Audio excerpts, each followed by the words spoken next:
There is a podcast that lies between the imagination of two simple-minded earthlings.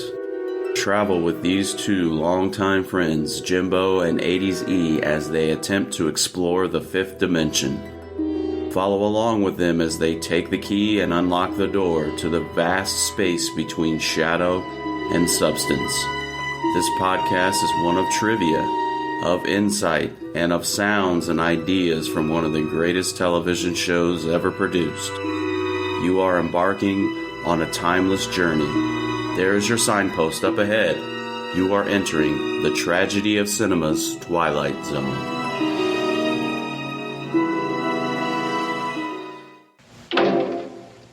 Adam Grant, a nondescript kind of man found guilty of murder and sentenced to the electric chair.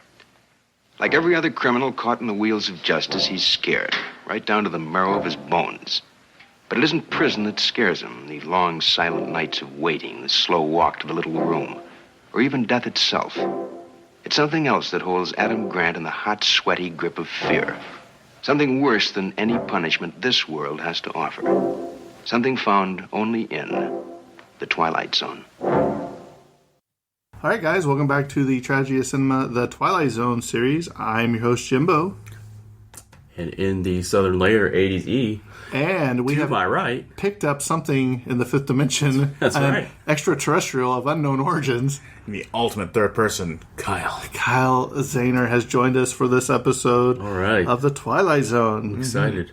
So, Eric, you want to take it away? Sure. No more introductions? We're just going right into this. Jump right. Everyone knows Kyle. Eric. We've already had a little tiff at the before we even started, so I figure we better just go ahead and reserve the right to battle it out at the end, because this is one of those episodes. There's only a few times where Eric and I agree on an episode. When they're really good, when they're really bad. And then there's episodes like this where one of us likes it and one of us hates it, and then we have Kyle's opinion. So ultimate tiebreaker. We'll have He's to the tiebreaker. Yeah, we will have to find out. It looks like I might be going alone on this one. That's all right. Take it away. All right, this episode is entitled Shadow Play. It's the Twilight Zone Season 2, episode number 26. It was directed by John Brum. I'm already stumbling over. And it was written by Charles Beaumont. And it was based on the short story called, I'm going to mispronounce this, it's a German word, Traumerii, I don't know. It's a really short story. Was an adaptation for this particular episode. It was originally aired on May the 5th, 1961, which brings us to our favorite segment in the episode. On this day in history. All right, I'm going to hand this off to Kyle, and he's going to read all about this day in history for May the 5th, 1961. Tell us what happened on that day, Kyle. All right. And May 5th, 1952, we have the Lucy Does a TV commercial, also known as the... Nice. I did it on purpose. Let's see if we can do it. It's a very famous episode. Yeah. Vitamita Gavin episode of the episode of I Love Lucy premieres, guarding a 68% of television viewers. Now let's think about that. 68% of television viewers, and that's huge for That's that. huge. Yeah, for that. Have you ever seen that episode, Kyle? It's where she's drinking it's like, I got alcohol in it, right? You see it. Yeah. And she's basically doing a commercial and a spot, and she keeps messing up, and she has to keep drinking it. It's Vitamegimin or whatever it's called, and she gets drunk in the middle. Yeah, it's always insane, like the eras of one or two channels being like, you have all viewers in America, so it's like insane numbers back then. Like today, no show's ever been successful as shows from 40 years ago. It's crazy stuff like that in your head. Next up, we have in 1962, May 5th, we have the West Side Story soundtrack album goes number one and stays number one for a whopping 54 weeks, which is more than 20 weeks longer than any other album. To my knowledge, anyways, and also to the paper's knowledge. And then also, finally, we have in 1997 the episode of Married with Children's final episode on Fox TV. Eric, did you like the Married with Children? Yeah, I liked it. It was all right. I've seen a few episodes. I'm not like a faithful watcher of it, but yeah, it's pretty good. Yeah, I think it holds up relatively well. Yeah. So that concludes on this day in TV and film history for May 5th. Thank you, Kyle, for doing that. Eric, for the opportunity. I kind of set you up a little bit there. He's like, I'm not going to. I apologize ahead of time. I could have spent an hour on that. Still not got it. Yeah, me either. So the total production cost for this particular episode was looking at $50,115.45. And when we adjust that for inflation, again, it's about tenfold adjustment. We like to give you these figures. It's about $500,000, $525,967, and a 922% increase. The dates of rehearsal for this particular episode are March the 16th and 17th of 1961, and then the dates, 3 dates for filming, March the 17th, 20th, and 21st of 1961. 3 days of filming. That's incredibly impressive. Yeah, with that, Jimbo, I'm going to hand it off to you for the cast of this episode, Shadow Play. All right, for the cast of Shadow Play, we have Dennis Weaver, who played Adam Grant. He was in a movie called Touch of Evil in 1958. Harry Towns, he played Henry Ritchie. A little thing I found about him is he was an ordained Episcopal priest in, I believe it was Huntsville, Alabama. He was in Star Trek in 1966, where he played Rager. He was in a bunch of TV shows, including the great, legendary, Incredible Hulk in 1981. So a very, very storied career there. Wright King played Paul Carson. Kyle, you might remember him from Planet of the Apes in 1968, where he played Dr. Galen. And he was also in 2 episodes of The Twilight Zone. Oh, that's really cool. William Edmondson played Jiggs. He was in 2 episodes of The Twilight Zone as well. Anne Barton played Carol Ritchie. She was also in 2 episodes of The Twilight Zone, but she was also in the movie Whatever Happened to Baby Jane in 1962, where she played Cora Hudson. You ever seen that movie? No, not. Betty Davis and Joan Crawford. I've probably seen the first 10 minutes of it. Cooks her dog and gives it to her. Bernie What? Bernie Hamilton played Coley. He was in the great episode or TV show Starsky and Hutch, if you remember that, Eric. Yep. Where he played Captain Harold Dobie. I think it was for like 91 episodes, 71 episodes. A TV show someday. Yeah, there's a lot of good shows you missed, Kyle. That car was awesome too. Yeah. Thomas Nilo played Phillips. I only seen him in The Twilight Zone. Nothing really stood out outside of that. Mac Williams played Father Beeman. He was in the original Cape Fear in 1962, where he played Dr. Lowney. Gene Roth was the judge. He was in a movie called The Spider in 1958. That's got to be one of them black and white awesome movies. J. Jonah Jameson hates it. Then we have a bunch of uncredited people. We had John Close, who was a guard. He was in Sudden Danger in 1955. Howard Culver, who was a jury foreman. He was in Halloween 2 in 1981. Jack Hyde was an attorney. He played in Captains of the Clouds in 1942. Kenner G. Kemp was a juror. He was one of our spies is missing in 1966, was the movie he's famous for. Kermit Maynard was a juror. He was in The Fighting Texan in 1937. And yes, last but not least, the legendary great Rod Serling himself as the narrator and self-host, where he was the creator of The Twilight Zone and also, what's the name of that other one he did? Not The Outer Limits, the Night Gallery. Night Gallery. But that's it for your cast for Shadow Play. Thank you, Jimbo. Let's talk about a plot for this particular episode. When Adam Grant is found guilty of first-degree murder and sentenced, he lashed out telling everyone that he will not be murdered again. That's a big clue, by the way, at the beginning of the episode. Grant claims to be having a reoccurring nightmare where he is found guilty and executed. The characters around him change, and so he argues that all of them will vanish if he dies. It leads newspaperman Paul Carson to question what is real and what might just be a figment of someone else's imagination. D.A. Henry Ritchie visits Grant in jail and decides to try and do something about his claims, no matter how far-fetched his claims might be. Little radio intonation there. He likes it. So when we open the episode, by the way, this episode, it alternates back and forth basically from 2 scenes, 2 sets. It's courtroom versus the home of D.A. Henry Ritchie.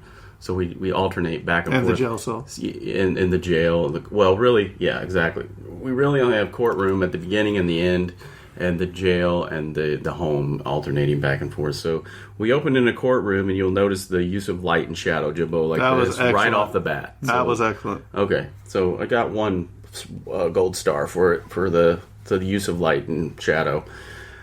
The verdict of the jury for the defendant, Adam Grant, he is found guilty, and the judge offers sentencing.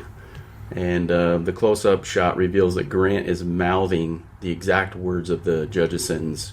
And it's our first clue that something's up, right? And he mouths the words, "It is the sentence of this court that for the brutal and despicable crime of murder in the first degree, you shall be put to death by means of electrocution." By the way, we talked off recording about the 1980s version. Just by way of side note, if you ever, you probably want to go back and watch it. But they substitute electrocution for the hangman's noose as far as in this form of execution. So the dramatic next few lines by Grant set the mood for really the whole episode. He says, "No, not again. I won't die again. You can't make me die again. Oh God, please, please tell him, Mr. District Attorney, that this isn't real. Make him understand that they're only having a dream, or a dream that they're having." So that kind of sets the stage. Anything stick out in the first scene? You guys are kind of weighing off a little bit. No, I think it's interesting, the idea of the panic and the idea that the story focuses on the characters that are part of his imagination instead of the main character himself. I think, like, I feel like the prisoner, the person who's supposed to be the author of this world, effectively, is kind of a side character in this overall role. It's more about the characters being focused on are the ones that are part of his imagination and their existential panic therein. So it's pretty interesting there. I was on my phone trying to look up the belief that the whole universe is constructed inside your head, trying to find the name to it. But that's what I was going to try and reference as a kind of an idea there. This film kind of playing with that idea, without the label on it. I don't know what that the label of that universe actually is. Like the philosophical idea that the whole world only exists within your mind, basically like that. What was that movie, Stranger Than Fiction, with Will Ferrell? Remember where there's an author who's writing his entire life. His life. It was a good movie too. I instantly thought of The Matrix, kind of, when I to a degree. Just like. You know. Yeah, and it's interesting the idea that, like, he's saying he's in a recursive nightmare, this kind of like this loop, rather, this time loop that he seems to be trapped in forever. But it doesn't say like there's no reality where he wakes up and then goes back to sleep and has the exact same dream. It seems like this is just a recurring thing. There's no break in between him. Well, I have an interesting point at the end that I'll make about that. That's my take on this. Here's what I wrote down, and this is the only thing I have written down because. So I'm not going to hear from you for the rest of the episode. Well, I mean, I'll throw in little things, but he says that he wakes up screaming. Yeah. Okay. Yet at the end of this movie or episode, he doesn't scream when they pull the thing, and it just shows him back in the courtroom, back in the court.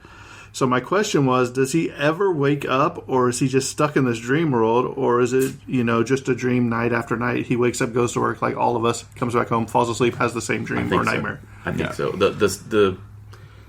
The dialogue leads you to believe that he actually wakes up, and this is just something that reoccurs night after night. But he has a regular life during the day.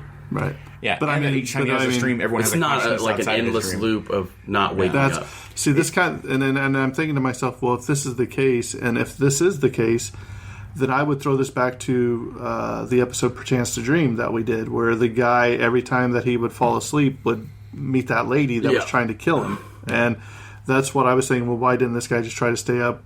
You know what I mean? Like that. I think Charles Beaumont wrote that episode too. I'd have to go back and check. Or maybe they were directed by the same director. But I know there's some similarity. And then I'll talk a little bit about the parallel to the episode 22 that we did. And Mirror Image. Yeah. And I would say, like, outside of this film's execution of this idea, I do love this idea too, because it allows for a great deal of kind of meta storytelling. The idea that every character becomes self-aware that they're playing a specific role, and then how do they kind of act against that type, specifically to try and break these recursive loops they seem to be in. And I do kind of love that idea too, with the kind of storyline as well. I think what was of course, like a Groundhog Day and other films can kind of have similar concepts to them that I really always really appreciate because it allows opportunities for crazy inventive stories to be told. So I appreciate that in this film itself. So, and this film was like probably this episode is one of the earliest depictions of that idea in cinema and film entirely. So that's really impressive. That in our own right for being one of the first to pioneer it, really. So I appreciate that.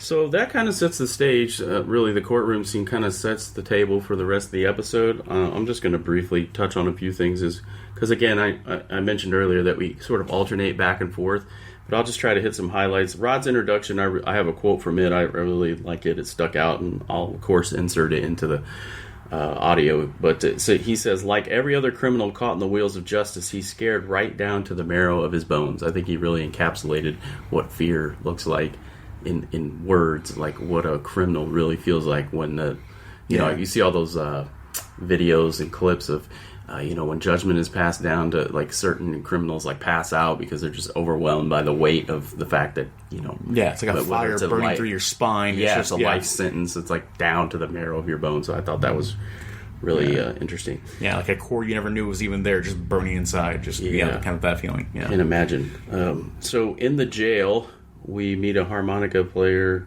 Well, a harmonica is playing in the background. We don't really hear from, what's his name, Cooley, I think. We don't really, he has one or two lines, I think. But it's interesting, the Jiggs character stuck out to me.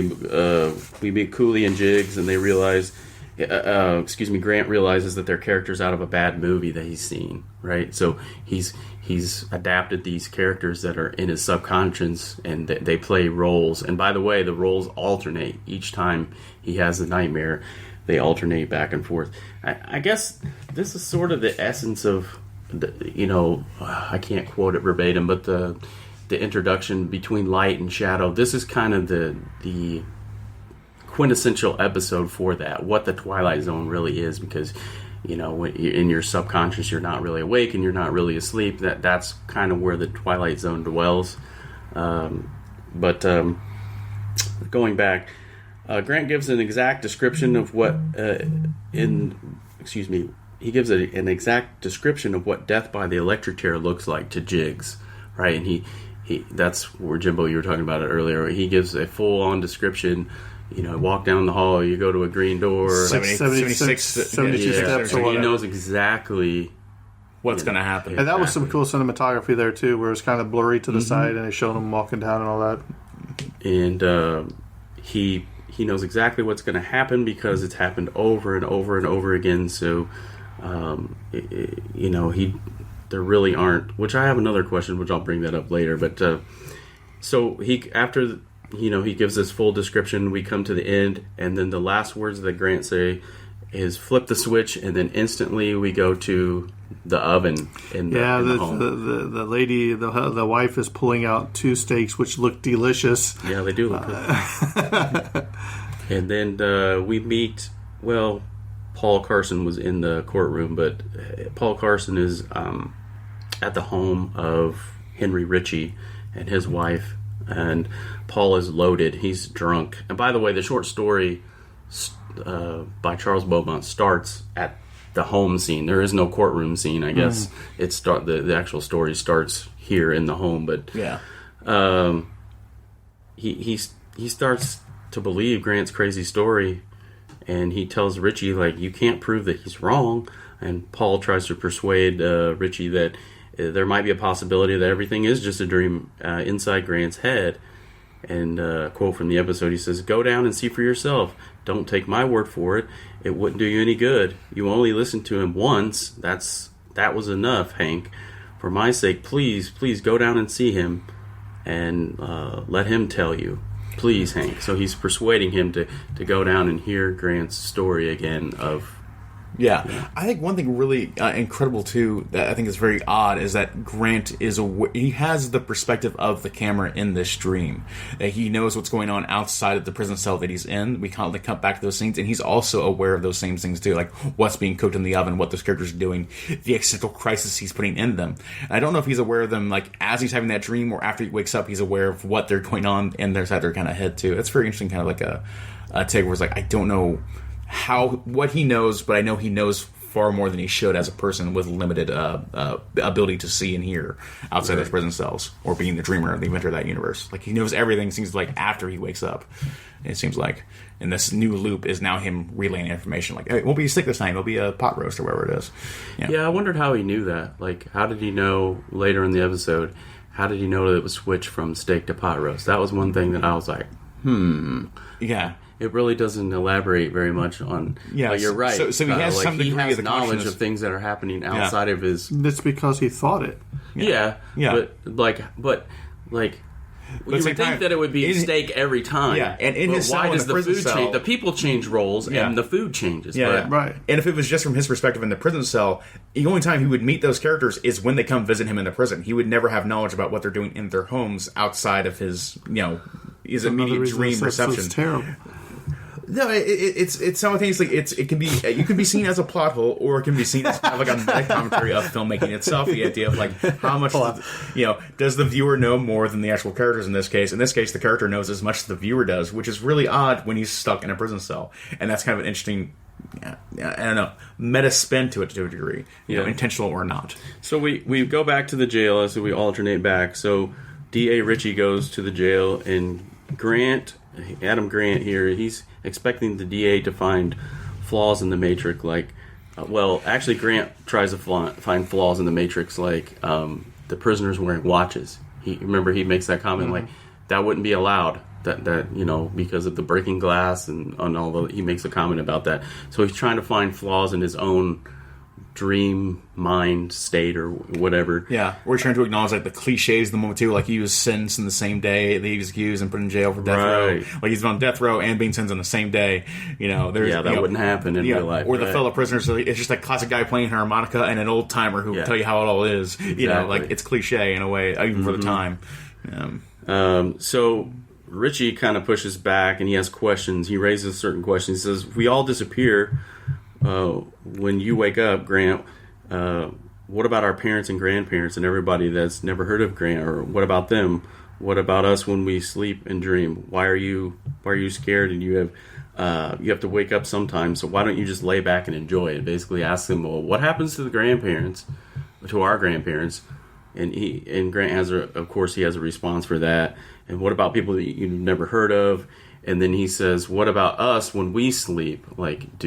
And Grant says, "Well, you dream what I want you to dream because you're all part of this huge, dream that I'm having." Yeah, the universe exists as long as he's the one dreaming it. But outside of that, it doesn't, which is... And so Richie asks him, "Well, why don't... If you know you're going to die, and you know what's going to happen, and you know you're going to wake up, why don't you just lay back and enjoy it?" And then he gives the example of, like, what was it? It was something that we've talked about on previous episodes, because there are some similarities to this episode to other ones. Like, have you ever had a dream that was so I'll ask you guys, ever had a dream that was so gripping that you were for sure it was real? And I think in one of the previous episodes, Jimbo talked about walking his wife down a dark alley and having that reoccurring dream that felt so real that he jumped in front of a bullet to save his wife and ended up on the floor. Yeah, landed on a high hill or something and bruised rib. Yeah. Oh, I still laugh about it. Kyle, what about you? Have you ever had a dream that was super real that you just knew that woke up had in a cold to be real? sweat. And you woke up and your heart was racing. I had some recurring dreams in my childhood. They were a little bit, but they were very... they kind of broke reality in ways that never really quite made sense to me. Like, I would always wake up and not understand what was happening in the dream itself, to a degree, too. But I think this film actually kind of, like... Going outside the dream perspective, it adds an even more terrifying question of, like, what if you met somebody who convinced you that you were part of his imagination and, like, actually had a compelling case that you didn't exist outside of his mind, and that and if you don't help him, you will cease to exist. Like, if you were seriously convinced of that, what do you do in that scenario? Because if you accepted, like, if I don't help this person, I will die too in an extreme existential way. That's terrifying. I better save this for the end. Let me write this down. All right. Yeah. That's the terrifying question I think this episode kind of asked you. Yeah. That's an interesting take. So I'll just keep moving along. Sorry, go ahead. No. So the proof that Grant is telling the truth is that the steak that his wife, Richie's wife, is cooking will be something else when he goes back home. Again, we talked about how does he know that. We talked about that a little bit earlier. So the steak becomes a pot roast. So we're back in the jail, and Jiggs suggests that Grant tell the story to the governor and basically try to convince him that he has a loose cog. Basically, plead insanity, right, to get off, to try to get a stay of execution. You can't keep, sticking to your story about this is all a dream. You gotta. He suggests that he change tactics.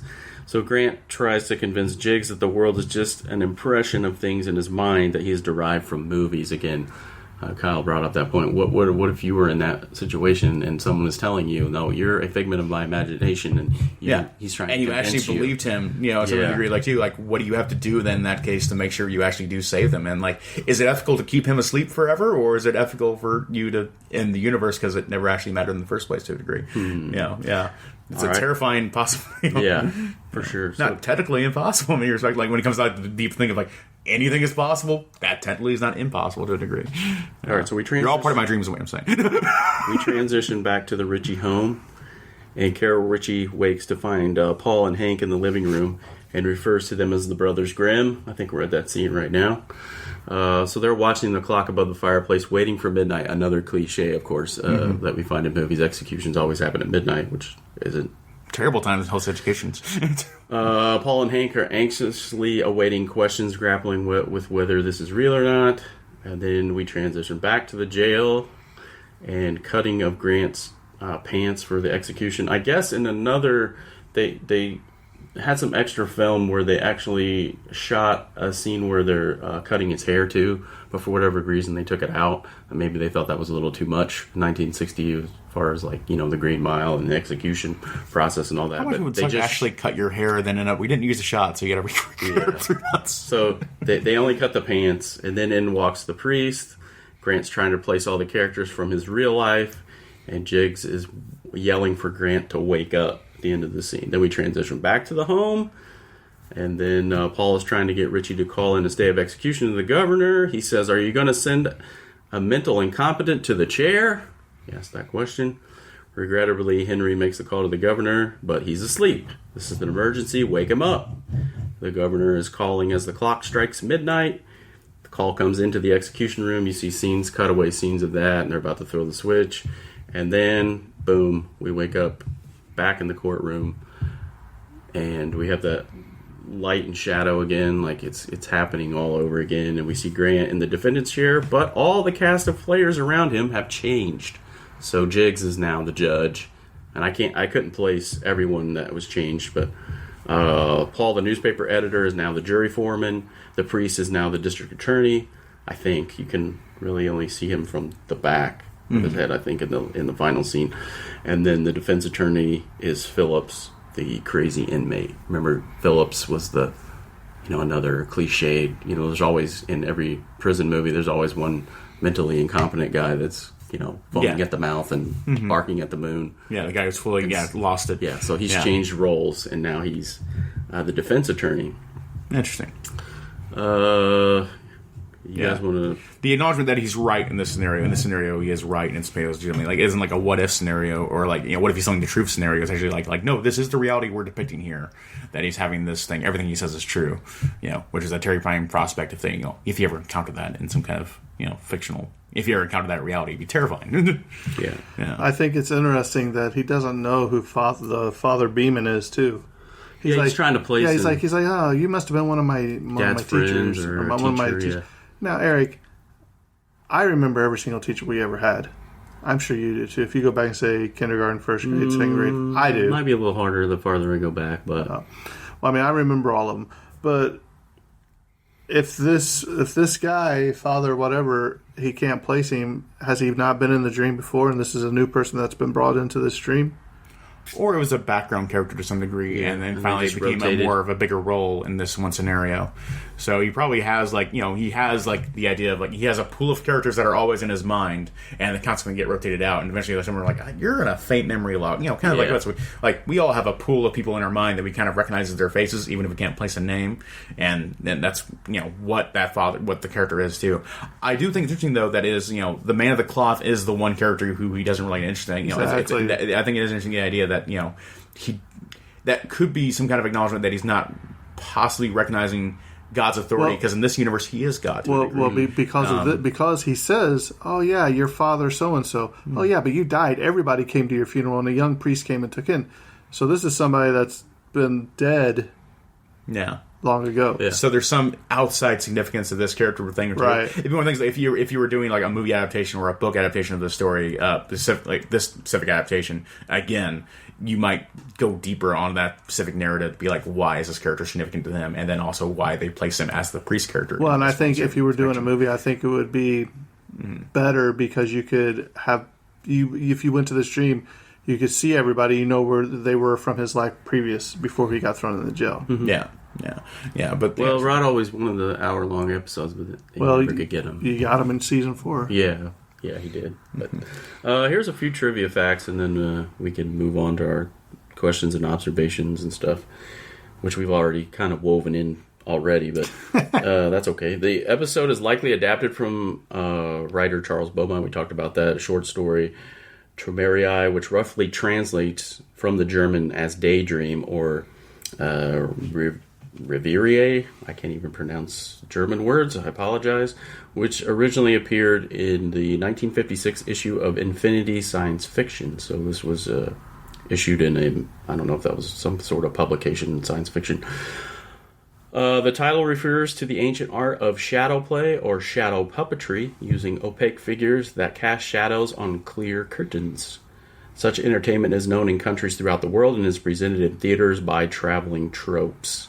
The musical score, this is interesting, is the same score used in the episode 22, which there's one parallel. There are quite a few parallels to 22, the dreaming and recurring dream and all that.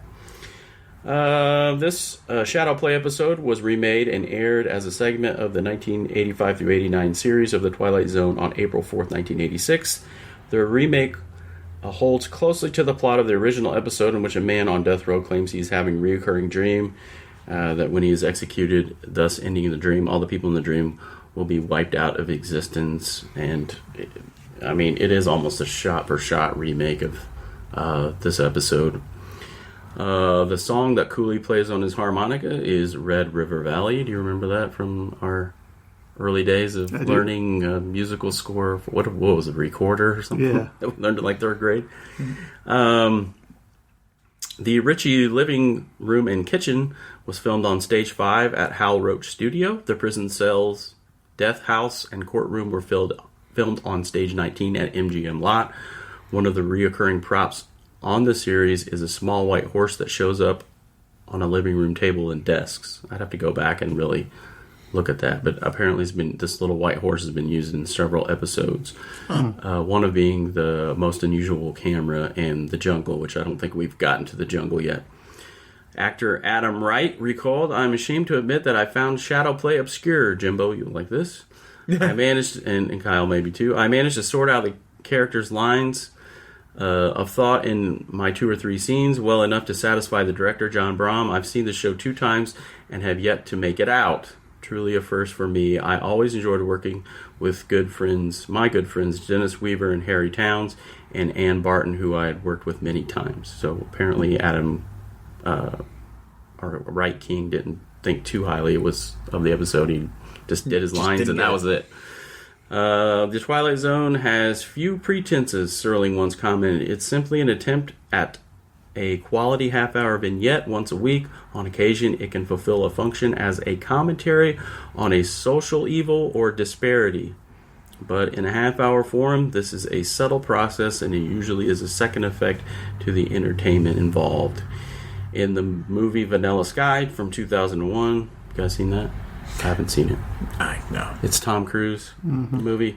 The character David Ames dreams he is in Times Square, and playing on the Budweiser Jumbotron behind him is a clip of this particular episode of The Twilight Zone. Interesting. And that concludes our trivia segment. One goof in this episode. The judge asks Adam Grant to stand after the head juror reads his sentence. In reality, the defendant is asked to rise before the sentence is read. So, there you go. There's one little goof. Questions, observations that we haven't covered so far from either of you guys? We can wrap it up. Here's my thing. You wrote one down? Yep. Mm-hmm. If I'm in this reoccurring nightmare, Why doesn't he do something different? You see him obviously rush the bench each time. Why not grab a pen and stab yourself in the throat? Why not go after the bailiff and get shot? Why not try to commit suicide in your jail cell? Why not try to run your head against the doors of the jail? If it's really that bad and he wakes up screaming every single day and nothing's changing night after night after night after night, why not try to change the outcome yourself? I think that's... In the few cases that I have reoccurring dreams too, I tend to always make the same decisions. And I think that's a struggle of a lot of people with reoccurring dreams specifically. I think most people that have reoccurring dreams have the exact same problem. They keep making the same mistake over and over and over again. And you're stuck in that loop. And that's part of what the horror is playing on in this dream specifically. But what I'm saying is, if he can change by just thinking the food from steaks to pot roast to chicken, whatever it was... then obviously he can change different stuff. He should be able to change different stuff. I don't understand how he can do that. Well, he seems to have controls of some of the details of the aesthetics of it. He has control of where the cast goes. He has he could say, I believe this jail cell is unlocked. Yeah. I believe we will lose power when they go to flip the switch. Stuff like that. You would think, if you were stuck in this scenario, you might be trying to, as you're trying to go to bed tonight, you just keep telling yourself, the power will go out before I die, the power will go out before I die, and you keep telling yourself that, and maybe you manifest that as a reality in your universe when you go to bed that night. But he's still clearly in that process of trying to overcome it too. He is in a kind of a Groundhog Day scenario, or Tomorrow Never, not Tomorrow Never Dies, Edge of Tomorrow, Edge of Tomorrow kind of situation where he's trying to make progress to master this scenario. He kills him every he can single survive, time. but he's still in the scenario of he's still dying every night. Right.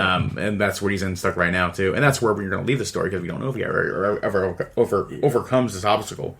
All right, I got to tell you this dream I had yesterday. You guys know I slept a long time yesterday, right? Mm-hmm. I told my wife this when I woke up last night about 8 o'clock. So still remember it? Yeah. Huh? So we have a dog named Bear, and there was a guy and a girl coming around, and they had shelter dogs they were bringing around because if not, they were over 10 years old. They were going to get euthanized. Okay, so I remember there was one was a golden retriever.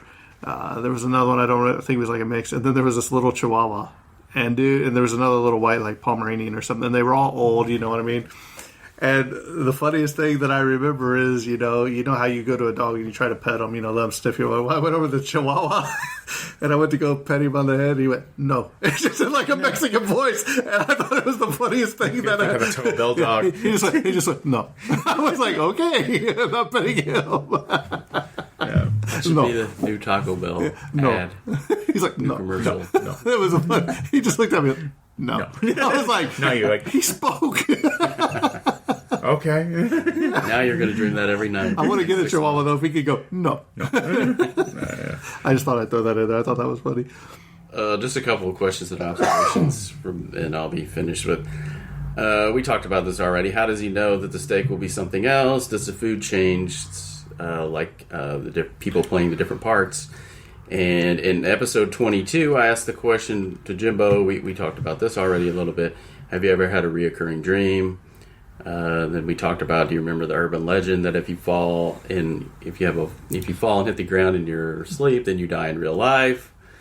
We talked about any idea where that came from. We discussed that on that episode. But there are parallels, the repetitive dream to episode 22, but the differences being that there are numerous cues that foreshadow, if you remember from episode 22, Mrs. Powell or Miss Powell, there are a number of cues that ultimately come to pass in a real fiery disaster. If you remember that episode at the very end, the plane. Room for one more, honey? Yeah. So it's opposite in the fact that it's a reoccurring dream when she falls asleep, but inside of the dream there are cues that lead to a conclusion that is very horrifying.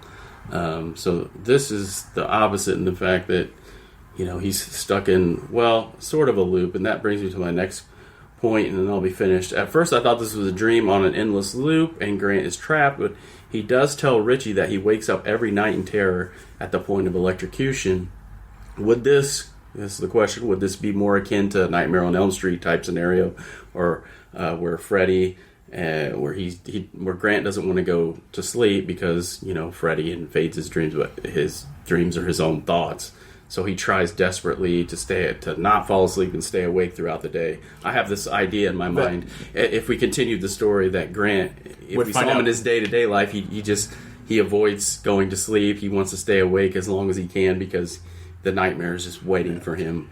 And that would be like a good twist in like a movie, not necessarily Nightmare, but like just like him like in the third act discovering he's not the architect of this constant nightmare he's having, and instead it's some other kind of demonic force. Yeah, some kind of entity that's forcing him through this torturous venture for some unknown or possibly unknowable reason.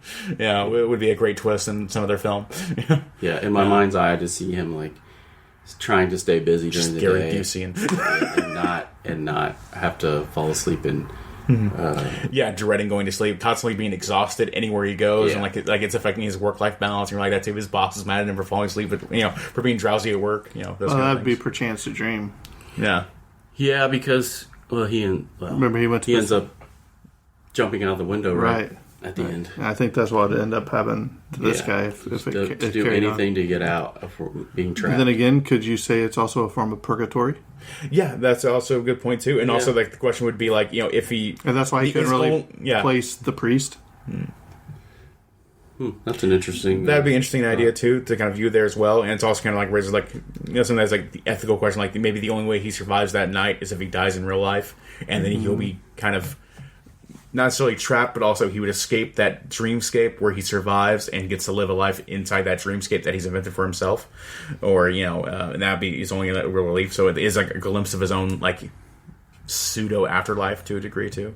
And once again, why he doesn't praise the priest, because, Do you think that he actually killed a man in real life and he's plagued with guilt, possibly? There's endless possibilities, that you could go with this. To add on, or it could definitely be a movie if you stretched it out, or at least an hour-long episode. Yeah, and there's so many ways you can go. You can go into the meta filmmaking route. You can go into the religiosity route to it, where you can do like religious readings of it, or you can go into very front-facing horror movie show of it. I'm not saying it was aliens, but it was aliens.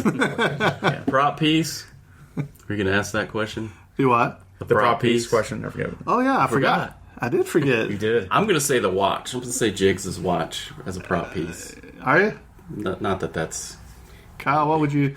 Well, this is something we do on our episodes now. I listened to a couple episodes to prepare, and I immediately forgot about that. So what would you take from this episode? I would take the steaks and have a good lunch. Very good. I'd take the electric chair, I think. Or the harmonica. Harmonica would be cool to have, too. Because it'd be something you could store. If the chair, I'd be sitting in that while we record every day. There's no way that's a comfortable chair. That's an uncomfortable chair for sure. Feel my powers. All right. Well, ratings. Let's go. I'm gonna get armored up. Kyle, why don't you go ahead and... I'll take it. Do you want me to take it first or not be the tiebreaker? Because I know we're going to lean on this, but... It's all right. Yeah, I'm actually... I feel like I've warmed up to this film doing this specific podcast recording where I feel like I finally got like the reading that I enjoyed about it. So I'm lining up for it. This is probably... This is probably... Yeah, he went from a 2 to a 3. Don't get too excited. To a 1 to a 1.1. Yeah. So I probably moved from like a 4 or 5 to like overall like probably a strong 7 actually. Where like I feel overall pretty positive about this film. All right. This episode, and that I think like it deserves to stand in the pantheon of other Twilight Zone episodes. I think it actually deserves its place now that I've had time to both of you guys kind of explain some of the ideas, and then me thinking about it a little bit more. Like, oh, actually, there's some deeper readings of this that I can find intriguing for other creative aspects. So I really appreciate that on that level. So for me, 7 out of 10. I think this episode's good. It's a good Twilight Zone episode. Want the final word? You want me to go? I'll go. Okay, Jimbo, you take it.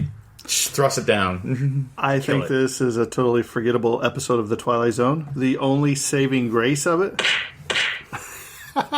The only saving grace of this episode is the cinematography. The shadows at the beginning, the shadow play, if you will, that they used for this episode is fantastic. The framing, camera work in this is doing a lot of great work. The walk down the Green Mile, if you will, great. It's just like some of the cast was all over the place. Like, I don't know if they were trying too hard or something. Roles. Well, no, I'm talking about not the main source that you see. Like the two guys, the one guy that's a drunk, comes over and, hey, that's my good gin. And it's just, I guess a little bit more context for this episode would have went a long way, because unlike other Twilight Zones where they only give you a little bit and the left is up to your own imagination or speculation, this one makes it hard to even speculate because there's so many things that are crazy about this. I think... I feel like this is like 2 or 3 drafts away from greatness, but it got pushed out too early. Like, exactly, like something it needed like that. more time in the oven, much like those steaks. Right. So for me, just for cinematography, I'm going to give it a 4. I don't... A 4? A 4. Really? That's not as hard as it could have been. I could have been a lot worse. Okay, a 4.2 for you, Eric. But yeah, I even Adam's role in this episode is not very good. It's not going to be... Let me ask you this. At the end of our season, when we do the tragedies for this, not a single person in this is going to be remembered in the greatest performance that we do. Why does the episode have to have a singular performance? I'm not saying, but what I'm saying is, when I think about season 2, I can name hands above at least 8 episodes that are way better than this, maybe even more. I think I understand your point. I think I'm appreciating more of what it was trying to do more than what it actually accomplished, and you're judging on what it accomplished and not what it was trying to do. Yeah, so that's my. I understand that take. I can respect it. All right, I respectfully disagree. No, I'm gonna say I don't respectfully disagree. I just disagree with you, period. Well, that's fine. You have no respect for anyone. I do have to respect my elders. So I guess I'm gonna say that this is the quintessential Twilight Zone episode. I'm gonna say it's what the essence of what the Twilight Zone is. If you wanted to define it, I think it's probably this episode. It's between shadow and light. There's a lot of episodes that talk about dreaming, and they've sort of... This episode is sort of the culmination, kind of in my mind, of different episodes that have approached the topic of dreams and reoccurring dreams. I love it. I don't really have much more to say other than I give it at least an 8, maybe an 8.5. I can't really think of... these back-to-back... the silence in this, this is probably the best back-to-back that I can think of so far. Shadowplay and the silence. These great episodes being so close together. I love the silence episode. Other than Eye of the Beholder, which I still think stands out in Season 2 as the best episode. This is a top 3 in Season 2. I really like it. And I agree with you. If you're talking, Twilight Zone is nothing if not interesting what if questions. So I appreciate that. Compared to some of the other ones that we've seen in Season 2, which you prefer Season 1, you've made that known. Absolutely. This is a highlight. This is a highlight of Season 2 in my mind, and I think I understand that where we're coming from. That this could be extrapolated out into a much better story, and when we get backstories, but unfortunately Rod didn't have that luxury. He had 26 minutes, and apparently the story was good enough to get published by Beaumont in the science fiction journal or whatever.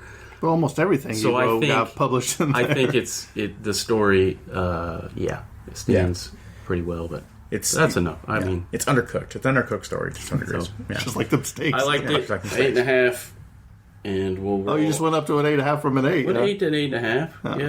Yeah. Well, it's an 8. IMDb gave it an 8.1. I think that's fair. Yeah. So with that, you ready to wrap? You got anything to wrap? And no. If you'd like to follow us on the social medias, you know where to find us. Thanks, Kyle, for stopping by in the Fifth Dimension for your first ever Twilight Zone. Privilege Glad to be to here. have you. Eric, thanks again for another job well done. I think next week we have another zinger of an episode where the guy, if he thinks that he finds that book and... Yeah, this one's a 5. Maybe a 4. It's corny, campy. It's what have we always said? When Twilight Zone tries to do comedy, it just never ends well. Yeah. Except Mr. Dingle the Strong or whatever. That was actually funny. And that's just because we all know who started that, Burgess Meredith. So, well, with that being said, I think this episode's coming to a close, and that's a wrap. And cut. We know that a dream can be real. But who ever thought that reality could be a dream? We exist, of course, but how? In what way? As we believe, as flesh and blood human beings? Or are we simply parts of someone's feverish, complicated nightmare? Think about it. And then ask yourself, do you live here, in this country, in this world? Or do you live instead in the Twilight Zone?